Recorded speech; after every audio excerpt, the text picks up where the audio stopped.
پیارے بھائیوں، یہ رجب کا مہینہ ہے۔ ہمارے یہاں خصوصاً ایک موضوع پر لوگ بڑی گفتگو کرنا شروع کرتے ہیں، اور وہ ہے نبی کریم صلی اللہ علیہ وسلم کے معراج کا معاملہ، جبکہ شرعی طور پر معراج کا ان مہینوں میں ہونا یا اس مہینے میں ہونا یہ کوئی ثابت نہیں ہے، لیکن یہ ہے کہ عام طور پر لوگ اس کا اہتمام کرتے ہیں۔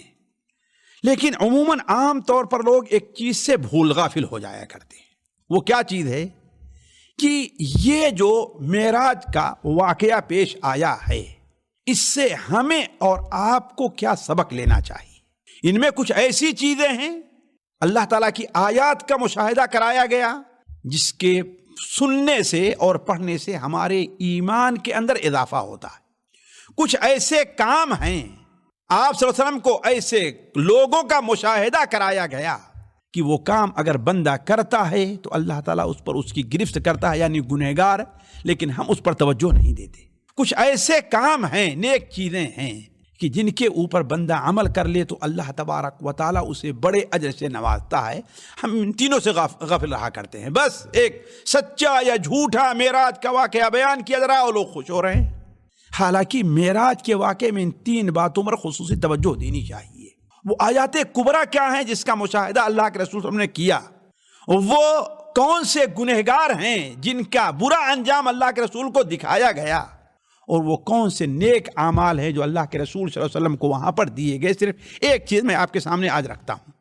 اللہ کے رسول صلی اللہ علیہ وسلم کی ملاقات جیسا کہ سنن ترمذی میں ہے، حضرت ابراہیم علیہ السلام سے ہوئی، بلکہ یہ تو انبیاء سے ملاقات آپ کی تمام نبیوں سے ہوئی ہے۔ تمام نبیوں سے کیا ہے، کچھ نبیوں کا نام ہے، حضرت آدم علیہ السلام ہیں، حضرت عیسیٰ ہیں، حضرت ادریس علیہ السلام ہیں، حضرت ہارون ہیں، حضرت موسیٰ ہیں، حضرت یونس ہیں۔ ان تمام لوگوں کے رسول صلی اللہ علیہ وسلم کو اللہ تعالیٰ نے ان کا ملاقات کرائی ہے، اور بلکہ تمام انبیاء کو اللہ تعالیٰ نے وہاں پر اکٹھا کیا، اور آپ صلی اللہ علیہ وسلم نے ہر ایک کو نماز پڑھائی، تو آپ صلی اللہ علیہ وسلم کو یہ مشاہدہ ہوا تھا۔ لیکن خصوصاً بعض نبیوں سے جس کی آپ کی ملاقات ہوئی، ان میں حضرت ابراہیم علیہ السلام بھی ہے۔ آپ صلی اللہ علیہ وسلم بیان فرماتے ہیں کہ مررت لقیت ابراہیم لیلۃ اسری بی، سنن ترمذی کے اندر یہ حدیث ہے حضرت عبداللہ بن مسعود کی کہ جس رات مجھے معراج کرائی گئی، مجھے اسراء کرائی گئی، اس رات میری ملاقات حضرت ابراہیم علیہ السلام سے ہوئی ہے۔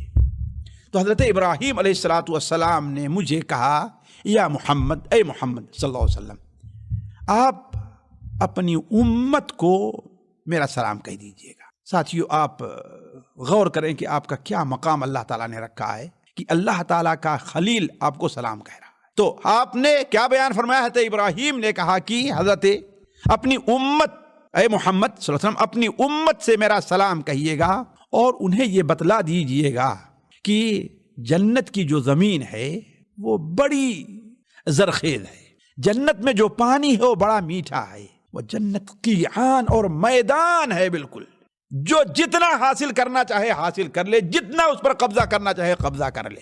تو یہ جو زرخیز زمین ہے اور یہ وسیع اور کشادہ جو میدان ہے، جہاں کا پانی بڑا میٹھا ہے، آخر اس میں روپائی کس چیز کی؟ یہ ہے ساتھیو، ہم اگر اس کا اہتمام کر لیں تو روز آنا کس قدر ہم زمین میں اپنے لیے جگہ بنا سکتے ہیں۔ تو حضرت ابراہیم نے کہا کہ اپنی امت سے کہہ دیجئے گا کہ اس کے اندر جو روپائی ہوگی وہ کیا ہے؟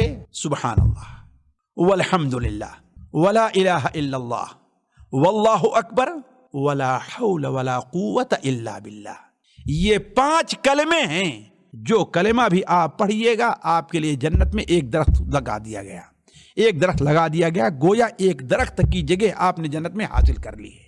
تو ساتھیو، کتنا آسان سا کام ہے، اور کس قدر کم لوگ اس کے اوپر عمل کرتے ہیں۔ اگر سوال کیا جائے آپ سے اور ہم سے کہ صبح سے شام تک اللہ کی رضا کے لیے اور جنت میں اپنے لیے درخت لگانے کے لیے کتنی بار آپ نے ان کلمات کو پڑھا ہے؟ حالانکہ یاد ہر ایک کو ہے، کوئی نہیں کہ مجھے یاد نہیں ہے۔ سبحان اللہ والحمد للہ ولا الہ الا اللہ واللہ اکبر ولا حول ولا قوت الا باللہ۔ اللہ تعالی ہم میں سے ہر شخص کو توفیق دے کہ وہ زیادہ سے زیادہ جنت کے اندر اپنے لیے جگہ بنا لے اور اپنے لیے درخت لگوا لے۔ والسلام علیکم ورحمۃ اللہ وبرکاتہ۔